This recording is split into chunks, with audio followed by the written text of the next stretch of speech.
outre cela, est-ce qu'on a des structures comme la CRE en France pour réguler le marché de l'énergie en Côte d'Ivoire? Est-ce que ça existe?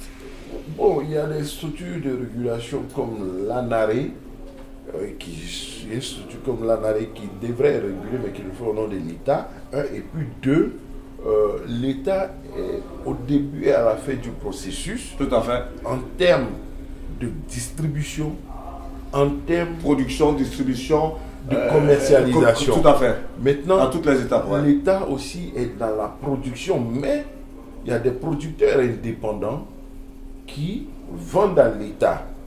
Ce qu'il faut arriver à faire à un moment donné, c'est qu'il faut peut-être y arriver. C'est que la solution serait d'avoir plusieurs fournisseurs d'énergie. Il y a plusieurs fournisseurs. Mais aujourd'hui, le seul fournisseur, c'est la CIE. Il y a que structure. Oui, mais en fait, en réalité, ça ne règle rien en fait.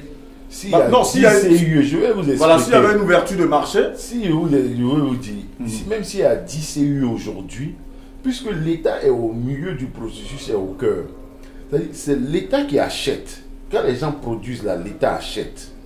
Quand l'État achète, l'État donne à la CIE pour distribuer. Ça veut donc dire que si demain, il y a 10 CIE, tout l'État va acheter pour donner à une petite partie de chaque CIE.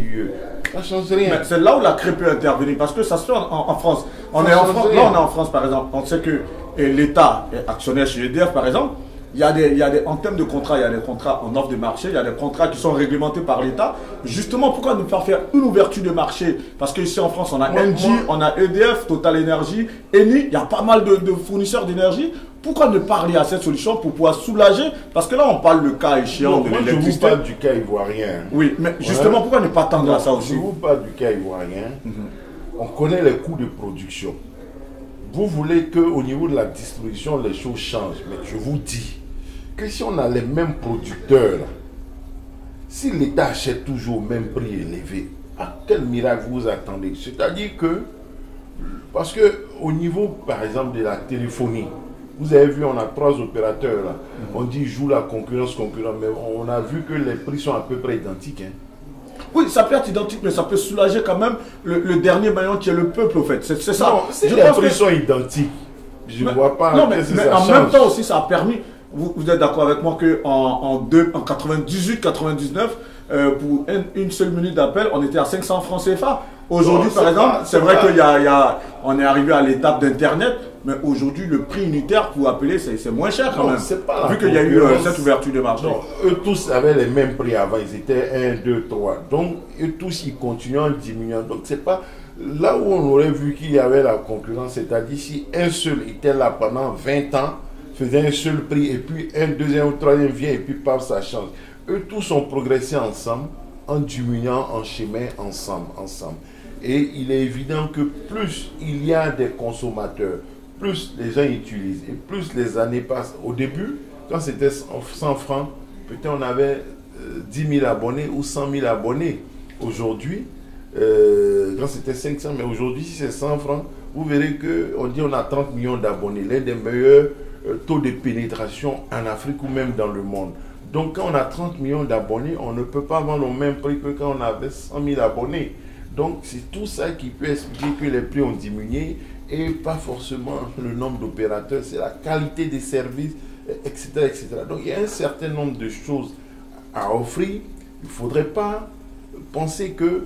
Moi, ce que je suis en train de dire, c'est à la base, il faut qu'à la base, peut-être, autant on veut que l'État libéralise, se désengage au niveau de la distribution ou la commercialisation, parce que il y a la distribution avec les infrastructures à créer, les trucs, et puis après il y a la commercialisation. Tout à fait. Donc l'État lui-même, il produit un peu. Il y a aussi le transport de l'énergie. Voilà. Bref, en tout cas, la politique énergétique ivoirienne mérite réflexion et une grosse refonte, forcément. Il faut une grande...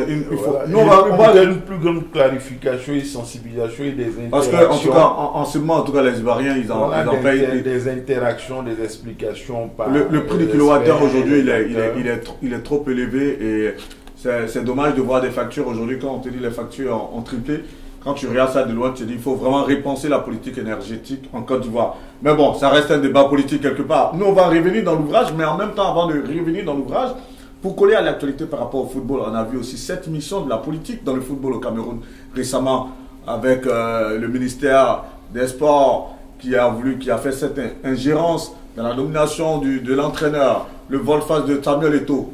Monsieur Alafé Ouakili, c'est l'actualité, elle est brûlante. Et vu que vous êtes dans ce champ de lecture, qu'est-ce que vous en dites? Justement, il y a toujours une interaction entre le football et la politique, comme je le dis. Mais ce n'est jamais clairement assumé. Et tout passe, tout va bien. Pour ne pas dire tout passe bien, sauf lorsqu'une partie se sent lésée. Ou lorsqu'il y a un antagonisme ou il y a une confrontation. Mais outre cette généralité, est-ce que vous pensez que, par exemple, vu que vous dites lorsque ça se passe bien, il n'y a aucun souci, est-ce que vous pensez que ce genre de cas, on a pu en avoir en Côte d'Ivoire, surtout récemment, on estime que quand même le président actuel, il a les mains libres, il a pu prendre au pif Emer Faye sans pouvoir, on va dire, voir le ministre des Sports, ou encore même se référer au président de la République, tout de même. Mais revenons tout de même avant le cas ivoirien. Le cas camerounais, spécifiquement, par rapport à ce qui s'est passé entre Samuel Eto'o, le ministre des Sports, le responsable technique au ministère des Sports, le président de la République qui a dû, somme toute, intervenir, ce cas-là spécifiquement, si vous avez dit quelque chose là-dessus. Pour revenir sur le cas ivoirien, vous vous souvenez que... Non, Camerounais d'abord. Oui, non, parlons de Côte d'Ivoire. Vous vous souvenez qu'il avait été dit à un moment que Hervé Renard devait venir faire une pige. C'est ça. Vu tout ce qui avait été dit. Ben, à l'époque, c'est peut-être parce qu'il y avait eu une entente. Et puis, bon, Abidjan n'a jamais rien dit. Vous avez vu Hervé Renard et la partie française dit tout. Abidjan n'a jamais réagi là-dessus. Mais ça, en termes de communication, c'est un choix communicationnel de ne pas réagir à ça. Même si, après, la presse française a donné toutes les preuves que la Fédération ivoirienne de football a approché la Fédération française de football. Vous voyez que à cette période-là, le politique en Côte d'Ivoire a été signalé, a été évoqué, et que donc, ça paraissait normal parce qu'ils étaient en phase. Au Cameroun, qu'est-ce qui s'est passé? Ok, dites-nous. Mais ils étaient en phase. Ils ont commencé un processus. La fédération a reçu des offres et elle a transmis au ministère pour évaluer. Et le ministère a regardé, il a choisi l'offre la moins chère, il a pris Marc Brice. C'est là que le problème intervient. Ils auraient pu faire une réunion. Ah, et tout, bon, nous on te suggère, voilà notre budget. Donc nous on va prendre Marc Brice parce que voici son budget. Et tout peut dire, bon, si c'est un problème de budget, j'accepte votre budget là. Mais moi, je prends Hervé Renard ou je prends un autre. Nous, à la fédération, on va se débrouiller pour compléter. On va mobiliser des ressources. Donc, le problème qui s'est posé, c'est que la fédération, le ministère, à un moment donné, a dit, bon, il est le moins disant, il est le moins cher, il est le plus pratique par rapport à nos objectifs, à nos ambitions, on y va. Elle n'a pas pris la peine de discuter avec la fédération, d'échanger, de trouver un accord, et puis elle a fait des communiqués, elle a pris la décision unilatérale de recruter cet entraîneur. C'est là que le problème commence. Sinon, ils étaient impliqués, ils étaient imbriqués à travers, en plus du décret de 2014 qui donne tous les droits à la fédération, il y a eu une convention de 2015 qui mettait le ministère dans le jeu, et le processus a été suivi dernièrement jusqu'à ce qu'à un moment donné, le ministère dit, bon, on stoppe. Voici ce qu'on peut mettre comme ressources. Et puis, la crise a commencé ainsi. Donc, quand on regarde, la seule chose à dire n'est pas que le politique est présent dans le football, c'est de souhaiter, comme la FIFA d'ailleurs l'a recommandé, puisqu'elle a fait preuve de lucidité, que les parties dialoguent et s'entendent. Mais tout en précisant que, in fine, c'est avec la FECAFOOT qu'elle traite. Ça fait partie des prérogatives de la FECAFOOT. Et la FECAFOOT a sous-traité un peu pour donner à un moment dans une convention au ministère. Et elle a demandé que cette convention soit clarifiée. C'est tout. Pour revenir au lien football-politique, vous voyez les CAN, comment elles se font. C'est un mélange de football et de politique. Les CAN, la Coupe d'Afrique dans un pays. Donc vous pensez que c'est une volonté politique quelque part du fait qu'il y a 2 ans, on était pratiquement à 2 ans, 3 ans de notre CAN, que quelque part on a eu le président de la fédération actuelle comme président parce que les politiciens ont dû intervenir pour le maintenir au profit de Drogba ou c'est quoi au final? Non, non, pas ça. Moi, je parle des compétitions. Oui, mais parce que vu qu'il y a l'implication de la politique, justement, parce que beaucoup de personnes ont dû dire le président actuel, Idriss Diallo est le candidat du parti au pouvoir, c'est ce qui a fait que le pouvoir n'a pas branché, alors que Didier Drogba, avec tout le rayonnement possible pour être le président de la fédération ivoirienne de football. Diallo n'était pas le candidat du pouvoir, il a été le candidat des clubs qui l'ont élu. Le pouvoir a passé un seul message, d'après mes informations, que tout le monde soit candidat et que le meilleur gagne. Et Idriss Diallo a été le meilleur dans les urnes avec la majorité des voix. De président, oui. J'étais à Yamoussoukro, oui. La majorité des voix. Il n'a pas eu la majorité des clubs et des présidents. Oui, parce que j'avais. Il a eu la majorité des voix. Le suffrage était un peu unique, voilà, un peu à. Comme l'élection de Trump face à. Avec les collèges des entraîneurs et voilà, autres. Comme l'élection de Trump. Donald face à Hillary. Ou les grands États. Voilà, Hillary a gagné le vote populaire largement. Tout à fait. Mais les grands électeurs, lui, il a gagné les États clés et décisifs. Et puis, bon, Trump a été élu. C'était ça le système américain. Et le système électoral à la FIFA permettait cela. Tu pouvais avoir la majorité des clubs, mais lorsqu'on calcule les coefficients, tu n'as pas la majorité des voix et tu n'es pas élu. Donc, les règles du jeu étaient connues, tout le monde les a acceptées. Donc, le président Idriss Diallo a eu cette majorité et il a été le candidat de cette majorité et non le candidat du pouvoir. Parfait. Pendant ce temps, oui, peut-être Souri Diabaté a eu un peu le vote populaire au niveau des clubs, mais au-delà, il y a eu l'autre vote populaire que Didier Drogba pouvait gagner. Mais cette population électorale ne faisait pas partie des électeurs de la FIFA. Voilà. On revient à Cannes Putsch Foot. En tout cas, on est là-dedans. Moi, en feuilletant cet ouvrage, et je vais prendre le temps de le lire, c'est clair. Le message est clair. C'est à la page 117. Vous écrivez, le message est clair. Le football, comme la société qui l'entoure, a besoin d'une cure de jouvence.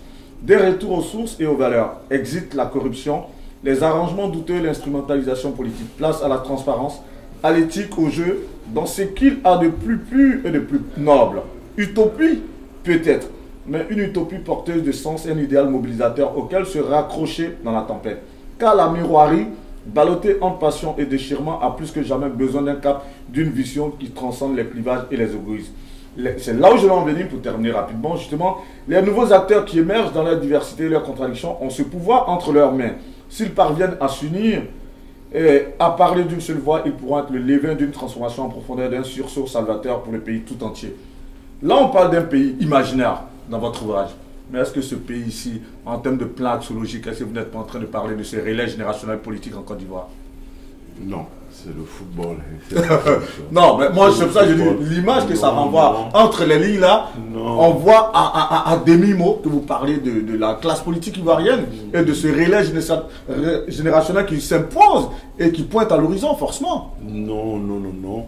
Il y a ça dans d'autres parties. Il y a le combat des jeunes. Il y a eu un coup d'État. Il y a des jeunes qui voulaient changer la société. Il y a le jeune Kofi. Il y a la jeune journaliste. Oui, je les ai vus, ces personnages-là. Il y a la dame qui mobilise. Là, vous l'avez dit dans le prologue. Il y a la dame qui mobilise la société civile. Donc, peut-être à ce niveau-là, oui, on pourrait poser la question. Mais dans ce test très précis-là, non. Mais après, dans ces parties-là, on peut éventuellement, oui, revenir sur les débats actuels, sur la transformation de la société, le changement à faire, les débats générationnels. Mais en même temps, n'oubliez pas que je soulève beaucoup de questions. La question des coups d'État dans l'AES, la question de la démocratie, la question de la transparence. Il n'y a pas que la question générationnelle, même si les jeunes sont les plus nombreux, puisque le football, en dehors des acteurs adultes qui dirigent les fédérations, tout le reste, la trame, c'est des jeunes qui sont en action. Le débat se passe au niveau de la jeunesse et des jeunes. Donc, on pourrait, à travers ce combat-là, éventuellement percevoir la question générationnelle. Mais bon, moi, je vous sais fin limier et fin. Vous avez un réseau d'informations très, en tant qu'aîné dans le métier, je connais votre réseau d'informations, il est très dense. Moi, en voyant le titre de votre ouvrage, Can Push Foot, je me suis dit, mais est-ce que le journaliste que vous êtes n'avait pas eu écho de ce qu'il devait avoir un coup d'État lors de cette Coupe d'Afrique qu'a connue la Côte d'Ivoire, en toute honnêteté?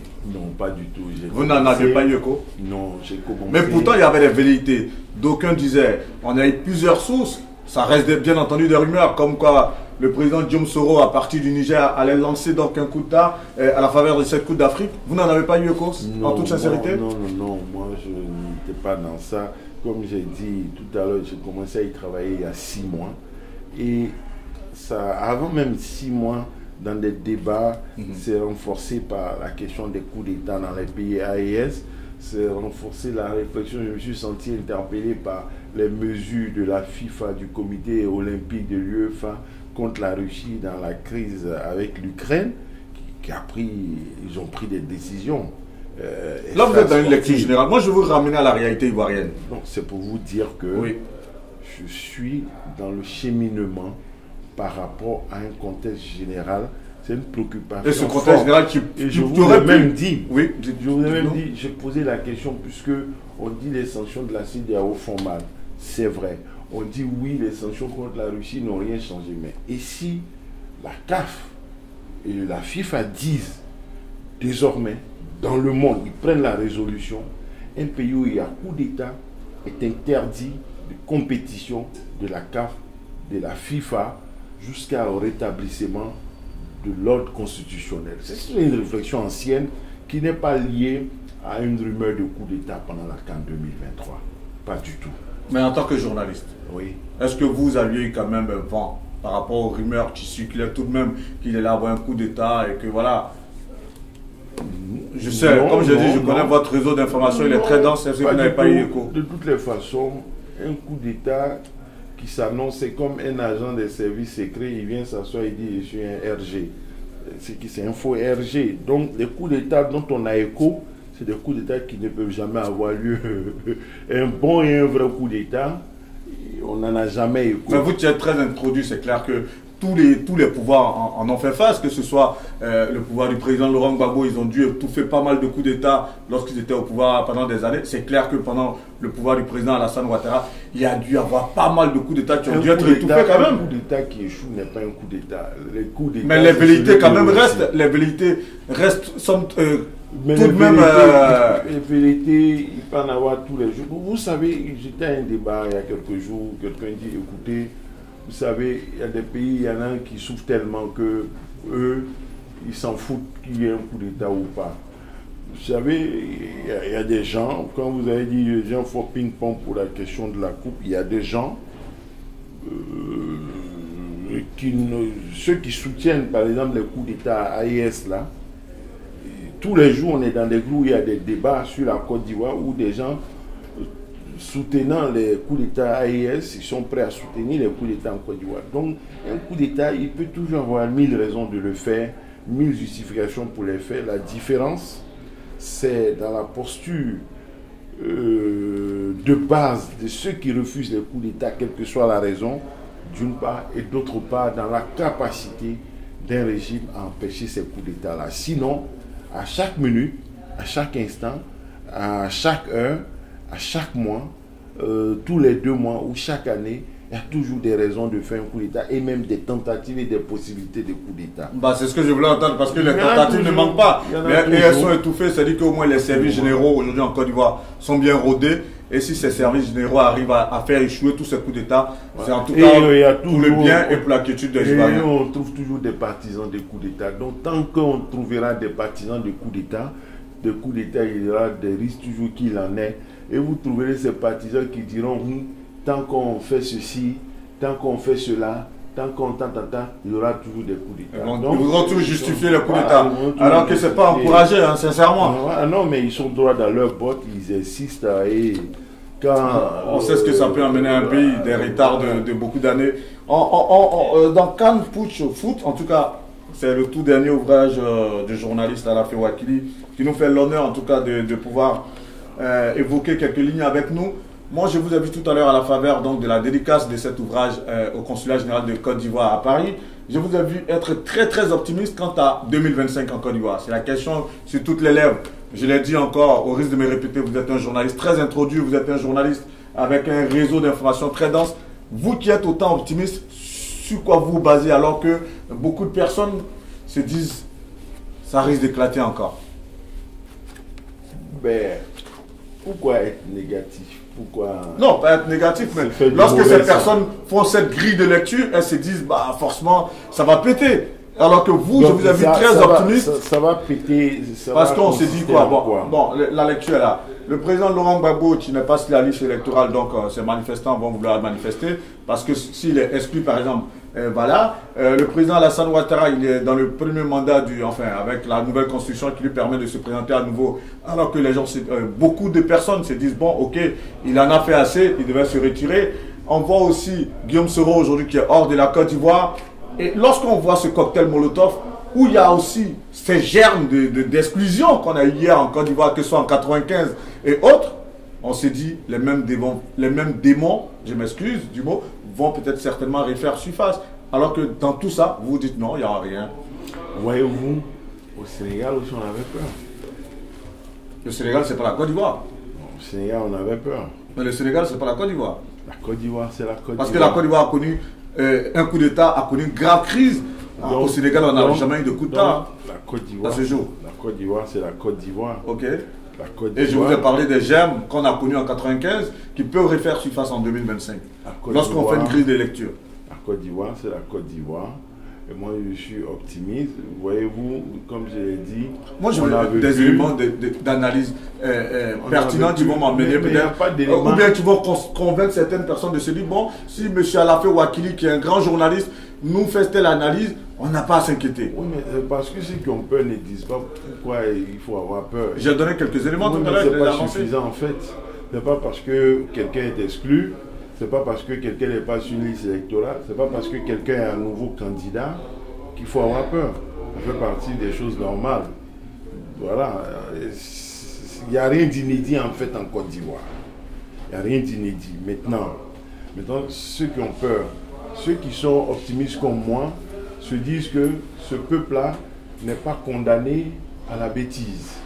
Il n'a pas pris rendez-vous avec la bêtise pour recommencer chaque fois les mêmes réponses face aux mêmes problèmes, aux mêmes défis. C'est-à-dire quoi? Refaire une rébellion, est-ce possible aujourd'hui? Refaire une autre crise post-électorale de 3000 morts, refaire un autre coup d'État qui ne va rien donner et puis on va rejoindre l'AIS, ils vont se moquer de nous, refaire une autre crise comme en 2020 pour seulement 100 morts, et puis après, je me dis, attends, si tel est notre destin, pourquoi en avoir peur? Pourquoi en avoir peur? Si on doit y aller, si on doit le faire, pourquoi en avoir peur? D'autres sont dedans, non? Ils y vivent, ils en vivent. Donc moi, vraiment, je préfère ne pas me stresser. Je préfère être positif, de dire tout va bien se passer et que si tout se passe mal, c'est que le peuple l'aura voulu, les Ivoiriens l'auront voulu. Si tout se passe mal, qu'on a encore 3000 morts, si tout se passe mal, qu'on a une nouvelle rébellion, si tout se passe mal, qu'on a encore seulement 100 morts, si tout se passe mal, qu'on a encore un coup d'État, ben, tant mieux, Dieu l'aura voulu. C'est tel est notre destin. Allons-y. Donc vous voulez que je sois malheureux pour ça? Si des gens, tout bêtement là, s'en vont dedans, moi, je ne serai pas dans cette dynamique-là. Jamais. Pourquoi vous voulez que je me stresse pour ça? Pourquoi vous voulez que j'encourage les gens à avoir peur, à imaginer le pire, sachant que chacun est acteur du pire ou du meilleur? Maintenant, ceux qui imaginent le pire, là, eux, ils vont faire quoi? C'est eux qui vont aller prendre armes pour faire rébellion, c'est eux qui vont courir aller faire coup d'État, c'est eux qui vont sortir pour aller tuer 3000 personnes, c'est eux qui vont encore aller faire tuer 100 personnes. Mais pourquoi ils imaginent le pire? Je veux comprendre. Après, après avoir vécu tout ça, à partir de 93, la mort du président Oufoué, après avoir vécu le coup d'État, où moi j'ai jamais été un acteur direct, j'ai jamais rien commis. Donc je me dis, bon, nous, on est arrivé à un stade, bon, si d'autres veulent continuer ça, bon, bien à eux. Et s'ils veulent entretenir, nourrir des peurs, bon, on ne peut pas les empêcher de faire cela.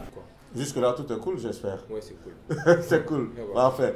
Comment tu arrives, comment tu intègres l'univers des réseaux sociaux?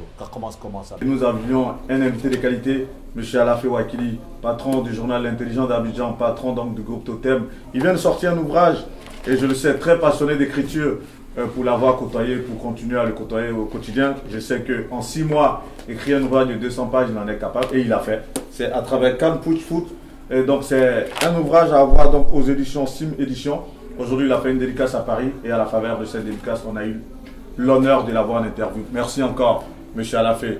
Merci infiniment. Sincèrement, j'aime ce genre d'interview où voilà, on aurait aimé que ça dure longtemps. Malheureusement, tout le staff, les attachés de presse, les assistants, là, M. Oro, Jean-Paul, derrière la caméra, tout le monde se patiente. On va mettre fin à l'interview aussi. Ça a été un plaisir pour moi de vous avoir sur notre plateau. Merci infiniment. D'un point de vue personnel, vous savez, hein, on n'a plus rien à se dire. On s'est déjà tout dit, vous le savez. C'est mon mentor, il y reste. Mais là, c'était l'écrivain qui était en face de moi, c'était le journaliste. Et moi, c'était le journaliste, le jeune frère qui l'interrogeait. Et on a pu en tout cas apporter de la matière. J'espère que vous allez prendre plaisir en tout cas sur cette interview. Que Dieu vous bénisse. C'était Guillaume Vergès pour Actu pour le point net. A très bientôt pour un autre numéro.